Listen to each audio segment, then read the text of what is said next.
ಬೇರೆ ಅಧ್ಯಕ್ಷರ ಚುನಾವಣೆಗೂ ಕೂಡ ಆ ವಿಚಾರ ಹೋಗಿದ್ರಿ ಅನ್ನೋ ಸುದ್ದಿ ಸುಳ್ಳು. ನಾನು ಹೋಗಿದ್ದ ಊರಲ್ಲಿ ಎಲೆಕ್ಷನ್ ನಡೀತಾ ಇತ್ತು, ಹೆಂಗ್ ನಡೀತದೆ ಸಭೆ ಅಂತ ನೋಡ್ಕೊಂಡ್ ಭೇಟಿ ಆಗಿಲ್ಲ ಸರ್? ಯಾರನ್ನು ಭೇಟಿ ಮಾಡಿ ಸರ್, ಅಲ್ಲಿ ವಿದೇಶಕ್ಕೆ ಹೋದಾಗ ಅಲ್ಲಿ ನೋಡಿದಾಗ ಅಲ್ಲಿ ಸಿಸ್ಟಮ್ ಏನ್ ಅನಿಸ್ತು ಸರ್ ನಿಮ್ಗೆ? ಯಾವ ತರ ಅದೆಲ್ಲ ನಾನು ಬೆಂಗಳೂರಲ್ಲಿ ಮಾತಾಡ್ತೀನಿ, ಕಂಪ್ಲೀಟ್ ಎಕ್ಸ್ಪ್ಲೈನ್ ಮಾಡಿ. ಅಲ್ಲಿ ಬಹಳ ಕಲಿಯೋದಿದೆ. ಅಲ್ಲಿ ಉತ್ಸಾಹ, ಯುವಕರು, ಆಸಕ್ತಿ, ಚುನಾವಣಾ ಪದ್ಧತಿ ಇವೆಲ್ಲ ಕೂಡ ಬಹಳ ಕಲಿಯೋದಿದೆ.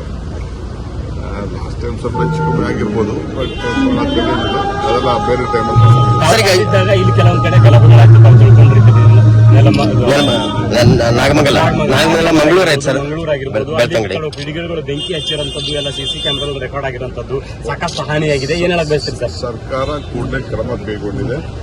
ಯಾರೇ ತಪ್ಪಿಸೋದನ್ನ ಶಿಕ್ಷೆ ಮಾಡುವಂತ ಕೆಲಸ, ಕ್ರಮ ಕೈಗೊಳ್ಳುವಂತ ಕೆಲಸ ಸರ್ಕಾರ ಮಾಡ್ತದೆ. ನಮ್ಮ ಪೊಲೀಸ್ ಇಲಾಖೆ ಸಂಬಂಧಪಟ್ಟ ಮಂತ್ರಿಗಳೆಲ್ಲ ಮಾಡ್ತಾರೆ. ಮಾತಾಡ್ತಾರೆ. ಹಲ್ಲೆ ಒಳಗಾದರು ಸಕ್ರಿಯವಾಗಿದೆ ಅನ್ನುವಂತ ಆರೋಪವನ್ನು ಬಿಜೆಪಿ ಮಾಡ್ತಿದ್ರೆ ಅವ್ರದ ಕೈವಾಡ ಇದೆ ಅಂತ ಬಿಜೆಪಿ ಯಾವಾಗಲೂ ಆರೋಪ ಮಾಡ್ತಾ ಇರ್ತಾರೆ, ಎಲ್ಲರ ಮೇಲೂ ಮಾಡ್ತಾರೆ.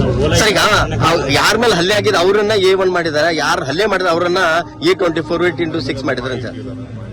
ಬಾಂಗ್ರಾ ವಲಸಿಗರು ಇದರಲ್ಲಿ ಪಾಲ್ಗೊಂಡಿದ್ದಾರೆ ಸರ್, ಈಗ ವಿಲ್ಸನ್ ಸರ್ ಸೆಂಟ್ರಲ್ ಜೈಲ್ ಅಲ್ಲಿ ಸರ್ 17 ಮೊಬೈಲ್ಗಳು ಸಿಕ್ಕು, ಒಂದು ಲಾಂಗ್ ಸಿಕ್ತು. ಇಷ್ಟೆಲ್ಲ ಆದ್ರೂ ಕೂಡ ಈಗ ವಿಚಾರವಾಗಿ ಈಗ ಯಾಕಂದ್ರೆ ದಿನ ಇವತ್ತು ಕೂಡ ಆಡಿಯೋವನ್ನು ಬಿಡುಗಡೆ ಮಾಡ್ತೀವಿ ಅನ್ನುವಂಥ ಮಾತನ್ನ ಚೆಲುವರಾಜರು ಹೇಳ್ತಿದ್ದಾರೆ. ಸೊ ಅವರು ಈಗ ಇಲ್ಲ, ನನಗೆ ಇನ್ನ ಅದ್ರ ಬಗ್ಗೆ ಸಂಪೂರ್ಣ ಮಾಹಿತಿ ಇಲ್ಲ.